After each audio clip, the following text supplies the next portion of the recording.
I'm going to walk you through the top mistakes I see made on resumes time and time again.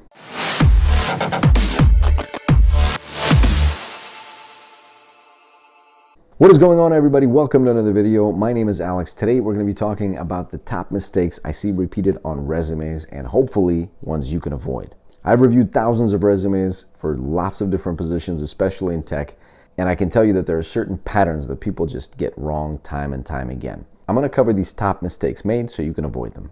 I've also made other videos talking about what you should do to put together your first resume or how to optimize it for impact. Check those videos out if you want to get a little more context. And if you'd like to actually speak to me live one-on-one, use the form down below to sign up for my live streams, which happen every Saturday, 9 o'clock in the morning Pacific time. I do a live stream where I meet with people, I look at their resume, I review them right there. We talk about career strategies and what they should do next, what they should develop. If you like that type of stuff, you think that could be useful, come join me on Saturday, 9 o'clock Pacific. Sign up in the description below. And of course, smash the like button if you haven't already, and remember to subscribe and hit the little bell icon to be notified of more videos like this one. Before we get into the top mistakes people make, first I want to say why it's important to actually avoid them and make your resume as good as it can be. Obviously, it can get you the job, yes. The thing is, it's actually very easy for one of these mistakes to make your resume go to the rejected pile. When a recruiter or a hiring manager is actually reading your resume, you're up against the clock. You only have a few seconds to actually get their attention. And if you make one of these mistakes, you're out, especially if you're applying cold and your resume is actually the only thing being reviewed. So let's get into it. The first mistake I see made is not creating a hook, not creating a substantial hook to get the reader's interest. Remember, your resume, just like any other document, has to get the reader's attention. And the way you do that is with an interesting story. So what is it that you're going to say about yourself in the first lines that are going to make it interesting to go on? Can you hook the reader with great educational record, outstanding awards, relevant job experience, accomplishments, impact? What are you hooking the reader with? I hope it's not a generic mission statement at the top, which everybody skips, and it's not a bunch of generic skills that you're listing up top or an objective.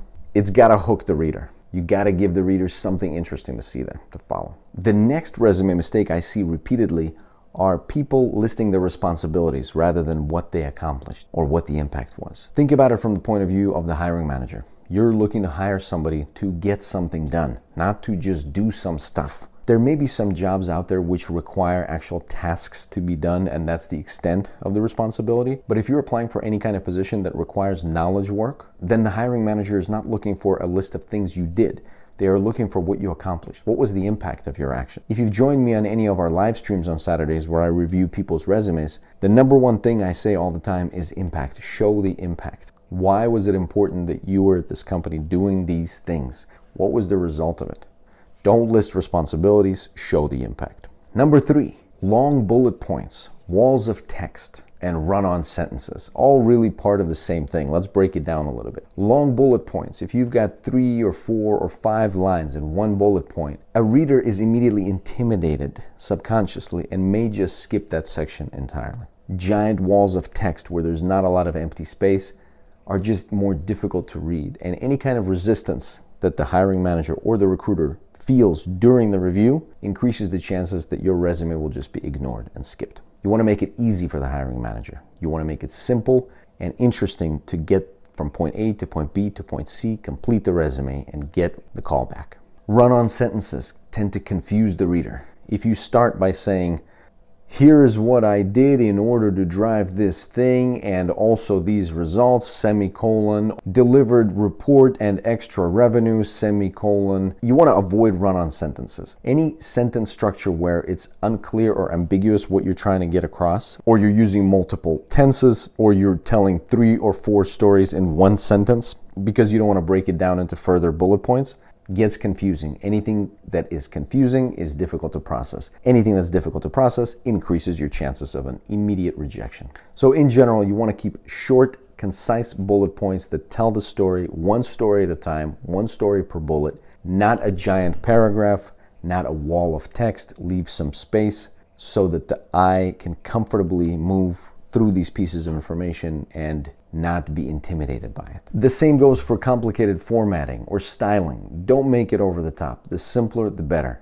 Just basic font that's just readable, no graphics, no fancy stuff. Now, I'm sure there's different opinions on the subject. I'm sure some folks, depending on the type of position, some graphic design and some very simple design that's elegant could set you apart from other applicants. But almost always, that is the exception to the rule. For almost all job openings, I would much rather get a simple, elegant, clean resume with no fancy graphics or designs. Why? No matter how fancy your resume is, I still have to go through another 400 of them this week. So please, avoid blocks of text, avoid run-on sentences, and avoid long bullet points beyond 1 or 2 lines at the most. Number 4, this mistake is especially important and especially dangerous if you're applying for a role of high responsibility, management, execution, leadership. And this mistake is being hand-wavy, not being specific enough, being very generic, or adding fluff to your resume just to try to make it a little bit longer. Remember, any extra stuff, no matter how pretty the words, will actually get in the way of getting the message across that you want to get across. There's a reason why you're applying to this job. It's because you've got the skills, the knowledge, and the passion to match this description. Try to deliver just those signals and not deliver generic statements about how passionate you are about something that's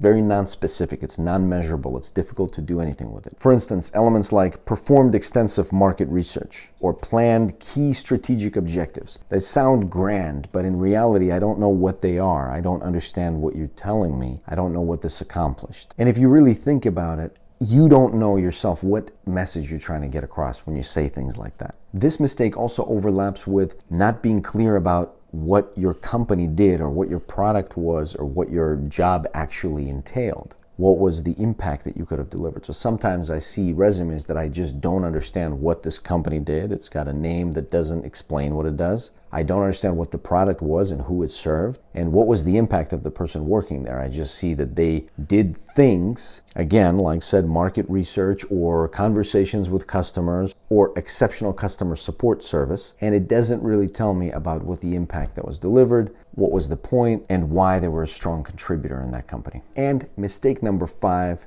this one could be considered a nitpick, but again, it's very easy to get your resume rejected. So you want to avoid every single thing that is easy to fix. And this one is easy to fix. This one is spelling mistake, grammatical mistake, punctuation mistakes, and of course, random capitalization. This one's easy to fix. Just go over your entire resume and make sure that everything is spelled perfectly, everything is grammatically correct, the same syntax is followed, and you're not randomly capitalizing some words and leaving other words lowercase. There are 2 schools of thought here generally. Number 1 is, if you couldn't put the detail to making sure your resume is perfect, then maybe you'll cut corners on the job as well. The second school of thought is that sometimes it's better just to get things done, and it's not about all the details. And that may be the case, but in my experience, it's much easier just not to give someone the reason to automatically reject your resume. If your resume is spelled correctly, grammatically accurate, and does not draw attention to any of the errors on it, you will not be rejected for that. You're guaranteed not to be rejected for that. In other words, no one's going to say, there are no spelling mistakes here, so I'm rejecting this resume, right? That's never going to happen. So just do what you can and eliminate this easy mistake. Remember, if you want to get your resume reviewed or if you've got questions about your career, make sure to fill out the form below and join me on Saturdays at 9 in the morning Pacific time, where we'll be taking real viewers' resumes and discussing their careers live on YouTube. If you enjoyed this video, please make sure to smash the like button if you didn't already do it at the beginning of the video. And of course, subscribe if you haven't already for more videos like this one. I've got more videos on resumes, interviews, and everything in between should be popping up on your screen. Thank you very much for watching. I'll see you next time.